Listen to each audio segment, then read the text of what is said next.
Hi guys, so because I've been getting these questions a lot about how I applied for um, permanent residency in Canada, I'd like to make a disclaimer that I came to Canada through spousal sponsorship. So my husband sponsored me to come here, and not every particular pathway to permanent residency in Canada is the same. So, guys, I wrote some of the things I did that made my timeline a bit shorter.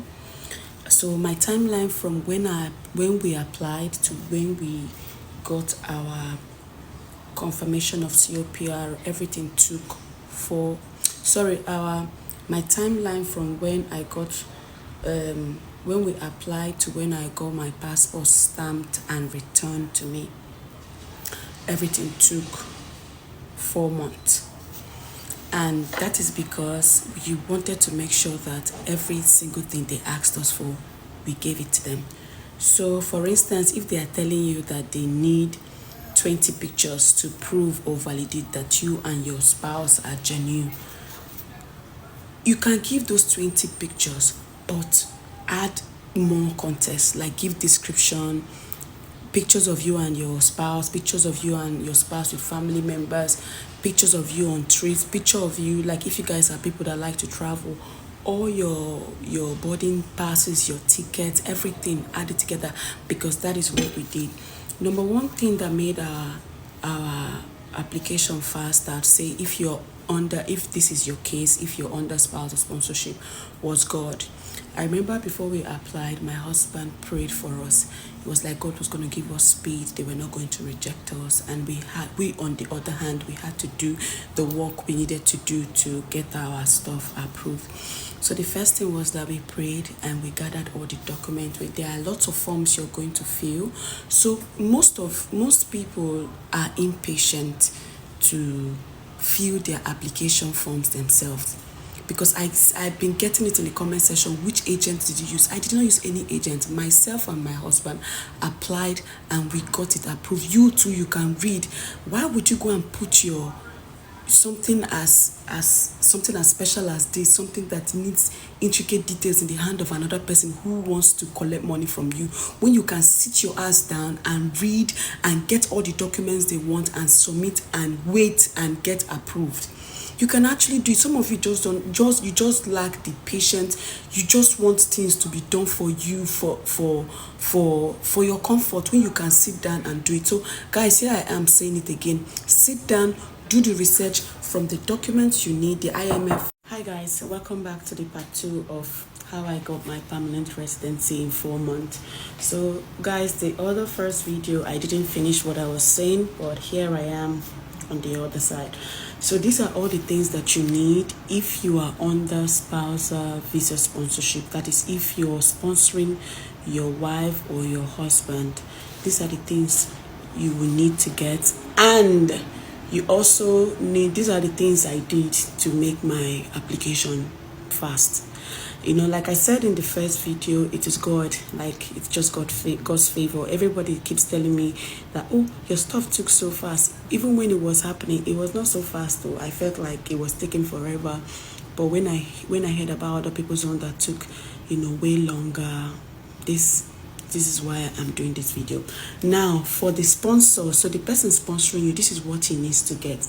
Your sponsor needs to be at least 18 years of age. He needs to be a Canadian resident, a Canadian permanent resident, or a Canadian citizen. So you cannot sponsor if you're not a Canadian resident or if you're not a Canadian citizen. Number 3, he also needs to live in Canada. So because this is this person is sponsoring, you have to live here, so that before you kind of settle, get a job, he can be able to take care of you.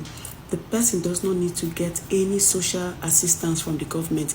That is to say, if the person sponsoring you doesn't have any financial, like he has not done his tax returns, he doesn't have he's getting social assistance, like the government is giving him stipends monthly, that person cannot sponsor, because it's obvious that the person cannot take care of themselves, let alone take care of another person. Now, who is this person eligible to sponsor? So this person has to be somebody you are legally married to or a common law partner. So if you're from Africa or Nigeria like I am, we don't do common law partnerships. Common law partnership in Nigeria is not acknowledged as a kind of a legal form of marriage, because you need to show proof that you're married, whether it is traditional or legal court wedding. So if you don't have if you don't have anything to prove that you and the person are married in Nigeria or some other African countries, it is null and void. But in other Western countries like Europe, in America, here in Canada, if you and somebody who have been cohabiting for over 6 months or 12 months, over a year, and you can prove that you guys pay rent together, you guys pay your utility bills together, and you guys are been in a relationship, you can prove it, then you can use those documents. But if you're coming from a country like Nigeria, I would advise you not to do that pathway, because the kind of scrutiny they give you is too much, and you have to really prove that you guys have properties together. So instead of doing common law, I advise you just get like a court wedding certificate or a traditional wedding certificate to show that you and this person are married. Another thing you need, your documents you need, like I said, you need your marriage certificate. Please get the original marriage certificate, and that is the one you should submit. Because guys, the truth is, don't just get certificates from church. Don't just get certificates from your community. Get a certificate from the court, because federal courts, sometimes your marriage certificate, they can check it, they can get back to the office that gave it to you, they can do some extra background checks, and that's why I say that some background checks take long. So please give them a federal marriage certificate. So even the one from federal government, or even the one from your state. Don't give the one from local government. You did your court wedding in local government. No, give them the one that is genuine and they can verify it. That is the first thing. The second thing you need, for you to be eligible, for you to, give the documents to get your stuff, is your passport and your ID card. So the passport, I use my international passport. I also use my voter's card. And if you don't have your voter's card, you can use your national identification number, which is your NIN. Another thing you need in order for you to submit your stuff, your application, you need photos of your relationship. And on the website, they will tell you need at least 20 photos. Now, this is what we did.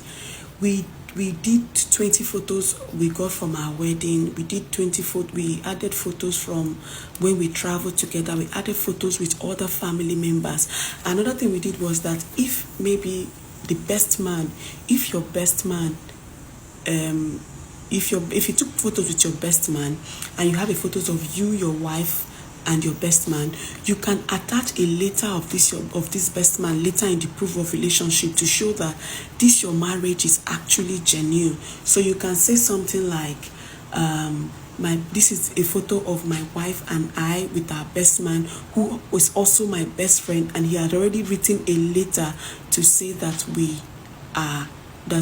to confirm that we got married, both in court and traditionally. So that is what we did in our own application. Now, there are lots of things for your proof of relationship. If you are under this category of spousal visa sponsorship, this is what we did. You need to prove beyond reasonable doubt that you are not a scam. You and your spouse, you guys are not scam. Because now you know that all these Canadian application and visa officers, they are kind of mean. And especially if you're coming from Nigeria, they want to make it look like you guys are not genuine. But in most cases, you guys are genuine. But you need to prove beyond reasonable doubt that this person is your spouse.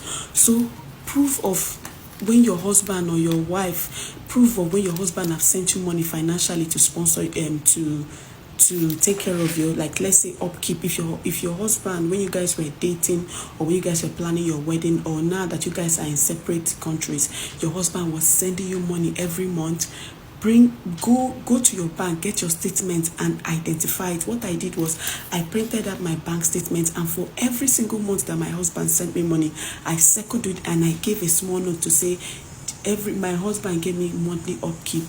Now, if you still have more details, when we were planning our wedding, my husband was in Canada, I was in Nigeria. So he was sending me money to pay vendors. So when he sent me those money, I also showed those proof that my husband was sending me money. Another proof of relationship you need your call log. So if you and your husband chat on, let's say, FaceTime or WhatsApp or all these other social media, I want you to take screenshot. Is not enough. There's a way you can do it, and you can get the raw file. You can do it if you have Android or if you have an iPhone. Get all the proof of your relationship, like your call logs, your chats, since when you guys have been dating till now that you guys have been married, and how he's been checking up on you. Please get it. It's not. Don't say that it's too much, because you want to prove beyond reasonable doubt that these people believe you, that you are genuine. Another proof of relationship you need, if you guys have traveled, let's say your honeymoon, or your husband comes to visit you every year. My husband usually come to Nigeria every year to see me and his family. We used to travel every single year. We go to it. So all the tickets, all the flight itineraries, all our boarding passes, me, I had it, and I put it as a proof of relationship to show that our relationship is genuine. Another thing we used for our proof of relationship was my mother-in-law and my dad and my husband's best friend. They wrote a letter. In fact, my husband's best friend made an affidavit to say that he knows us right from when we were dating, how he was there for our traditional marriage and how he was there for our white wedding. He swore an affidavit, like a registry, like a notary registry, to tell people that he knows us and we are genuine. So guys, if you have family members who knows about your love story, tell them. Another thing that we did was my husband and I wrote a letter of explanation. I was the one that wrote the letter of explanation because I was the principal applicant. I wrote about our love story, where we met. Even when we are attaching pictures, we attach pictures of when we first met, when my husband left, when he came back for our wedding. We just made it in such a, just write your story, make it very interesting, and you're going to see that you can be able to, they will see that you are actually saying the truth. Now, another thing you need to add is the INN 1344. That is your spouse, your sponsor need to do, which is application to sponsor. He's going to put his tax returns, how much he earns, where he works, where he lives, and his proof of whether he's a Canadian resident or whether he's a Canadian permanent, whether he's a Canadian citizen. Another form you need to attach is the INN 5532, which is relationship questions. So let everything you're writing in this form, let it corroborate with everything you have been saying in the things you are attaching. Let's say if they ask you when you and your husband first met, and your answer was 2012, then your letter of explanation you are now writing 2015. So make sure that everything corroborates together.